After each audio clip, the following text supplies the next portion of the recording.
Today we got some very interesting Nintendo news. That's actually really good news, and it's also very good for physical media and the future of video games. Like, this stuff is extremely important in today's video. And then we also have other Nintendo news that some people are going to despise. Like, some people are going to really dislike this news. So we're going to talk all about it. So make sure to stick around. Right before we do hop into it, subscribe to the channel. Help reach my goal of 11,000 subscribers. Any sport goes such an incredibly long way. So let's see if we get today's sub goal of 15 subs. Let's hop right into it. All right, so let's just start this off with this news article right here saying in the US, 63% of new physical games sold this year have been for Nintendo platforms. So 63% of physical games sold this year in 2026 have been for specifically Nintendo, which is kind of insane. And I'm gonna be honest, this isn't shocking. I think if any company is gonna continue with the physical media, I think it's going to be Nintendo, because first of all, I think they see what the people want, and I think they see that they have a market for that. Like, they genuinely have a real market for that. And we're gonna talk about the PlayStation and Xbox side of things, and that is actually a little shocking to me. This is great news because obviously Nintendo, they will look at all of their analytics and their sales and everything like that, and they're gonna see this and be like, yeah, we need to keep pumping out physical media. And not even to mention, the Switch 2 is only a year old, right? And it does have ability to use a cartridge for a Switch and the Switch 2 cartridges. Whereas, the PlayStation 6 is dropping soon, so like the next generation of PlayStation is coming pretty soon. I mean, it could still be a couple years. We don't really know exactly when that's dropping. But my point is, a Switch 2 is so new that Nintendo are not going to just stop doing physical media now. Like, they're just not going to say, yeah, let's just follow in the footsteps of Sony and just stop physical media right now. The Switch 2 is going to be with us for at least like 7 to 8-ish years, which means they will be dropping physical media for the entire lifespan of the Switch 2. And if the fans really show the love for physical media, and if they continue to have this huge market of sales through physical copies of their games, they probably will also sell physical media for the Switch 3 or whatever they're gonna call that next console. Because dude, what could they possibly come up with next? And they could just be literally the only gaming company out there that has physical media at the stores on the shelves, which would also just boost their sales. Because imagine if you go to Target or Walmart or just wherever you get your games from, that's like, a retailer just like that. I know GameStop is a little different because they're obviously always going to sell physical media for past consoles and stuff, but markets like that where, parents, grandparents, and just people in general are going to be walking around and they won't see anything from Sony. They won't see anything from Xbox. They're only going to see Switch, which in theory would just sell even more physical copies. So I just think that it would be nuts if Nintendo did cancel physical media.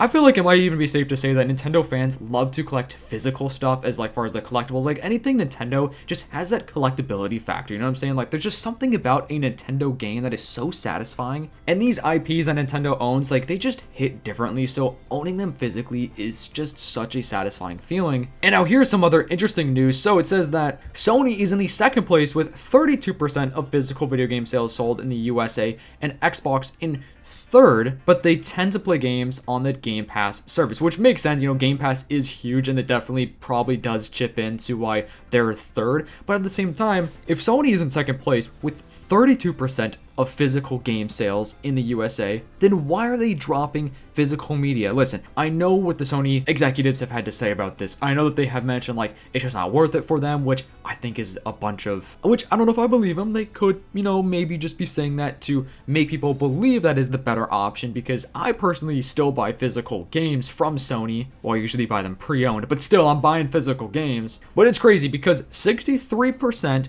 plus that 32% means Xbox is only selling 5% of the physical games in the USA. That's insane. Dude, Xbox, if anybody should be stopping physical media, it's Xbox, which they have announced years ago, kind of, or like it was leaked in their plans or something along those lines, which I don't know what Xbox is going to do now. I don't know if they are going to change their mind and still do physical media in the future just because they know that PlayStation has had all of this hate from that announcement. But it's going off like numbers, it would make sense for Xbox to stop the physical sales. So let me know what you guys think about this topic right here. I find this one fascinating because it's pretty cool that Nintendo seemingly are just completely taken over the physical media space, and I just don't think they're going to stop anytime soon. I hope they double down on it, you know what I'm saying? Because listen, I know they have some games that are codes in the box, I know they have some games that are game key cards, but they also still sell games that are actually on the cartridge itself. So, and they also sell digital. That is how it should be. Usually if it's a game key card, there's a reason for that, and still with the game key card, you can resell the game still if you don't want it and get your money back. Like, you could buy a pre-owned copy of a game key card and it still works, whereas a code in the box, you just can't resell that. You can't buy a pre-owned code in the box, you know what I'm saying? So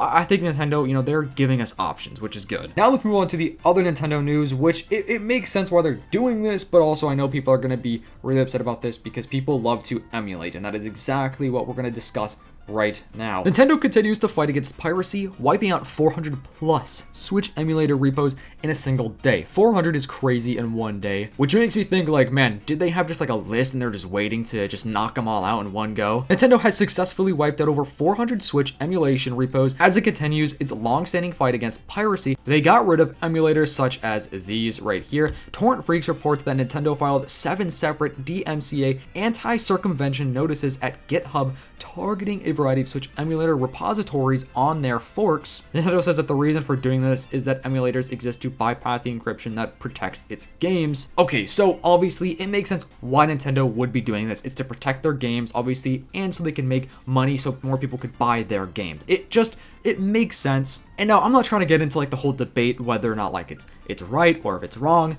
I'm just saying it makes sense why Nintendo are doing this, and on the same time they could be doing this because of all the physical and digital media things where like they're like, yeah, we want to sell more physical media, and if people are going to be emulating all these Switch games, they're going to be buying less physical media and they're not even going to be buying the digital media. So I mean, this is no surprise from Nintendo. Nintendo have been doing this type of stuff for years, like literally forever. They despise this stuff, bro. They absolutely despise emulation. But I really am curious to hear what you guys have to say about this specifically, because I think going on in the future, emulation is always going to be a thing. People are always going to figure out how to make emulation happen. People are always going to figure out how to get it out to the public and stuff. And on top of that, Nintendo is always going to figure out how to shut them down. For the most part, I know sometimes like it's going to be literally impossible for Nintendo to shut down emulation. You know, for example, like if you buy one of those consoles on like AliExpress, it has a bunch of Nintendo games like downloaded onto it. Obviously, Nintendo can't do anything about that if you have it already in your hand, unless Nintendo's going to knock on your door and steal it from you. But it's definitely an interesting thing. And they're probably just going to find more and more emulators online. They're going to do whatever they possibly can do to get this stuff off of the internet. Let's talk about some Sonic 4 movie stuff really quick too. So from Daniel RPK, which is a pretty reliable source, says apparently the Sonic movie 4 features Shadow as a medieval knight, saying that it involves time or the multiverse travel with Shadow the Hedgehog wielding the erudite sword from Sonic in the Black Knight, which launched in 2009 on the Wii, which is so interesting. I wonder, that would look actually really sick in like a live action kind of movie like this, bro. So let me know if you guys like the Sonic movies. I'm definitely a fan of the Sonic movies. I thought they're all pretty enjoyable. Obviously, they're not like groundbreaking, you know, insane movies, but they are definitely very enjoyable movies. And it sounds like they are not stopping these movies anytime soon. Like, we've heard reports of them kind of trying to build their own Sonic universe where they're going to start doing spin-off movies. They already did the spin-off Knuckles show. I'm not going to lie, was terrible.